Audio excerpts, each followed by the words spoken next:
ఈసారి గుంటూరు తూర్పు నియోజకవర్గంలో ఎమ్మెల్యే వైసీపీ నుంచా టీడీపీ నుంచా నూరి ఫాతిమానా లేదంటే నజీర్ అహ్మదా నసీర్ అహ్మద్ రావాలని కోరుకుంటున్నాం. కోరుకుంటున్నారు? ఎందుకని?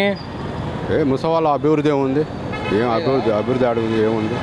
అతను సొంత వ్యాపారాలు అవి పట్టించుకోవటంలే కానీ ప్రజల గురించి పట్టించుకోవటం. రోడ్లు సరిగ్గా లేవు. లోకల్గా ముస్తఫా ఏం పట్టించుకోవట్లా? ఏం పట్టించుకోవాలా? అన్ని రోడ్ల వ్యవస్థ కానీ మున్సిపాలిటీ డ్రైనేజ్ వ్యవస్థ కానీ ఏమీ లేదు. ఏమి లేదు. వద్దు అసలు ఎమ్మెల్యే. 2 సార్లు గెలిచాడు, ఏం ఉపయోగం? ఓకే, ఈసారి మరి టీడీపీ నజీర్ని గెలిపించుకుంటారా? గెలిపించుకుంటామండి. నసీర్ అహ్మద్ గెలిపించుకుంటాం. ఎన్ని ఓట్లతో గెలుస్తారంటారు? మెజార్టీ వచ్చేది ఇంత అని చెప్పలేం. కానీ టీడీపీ ఈసారి గుంటూరు ఈస్ట్ పక్క. మరి పైన జగనా లేదంటే చంద్రబాబే రావాలనుకుంటున్నాం. అభివృద్ధి ఇంతవరకు రాజధాని లేదు, చెప్పుకోవడానికి సిగ్గుచేటు.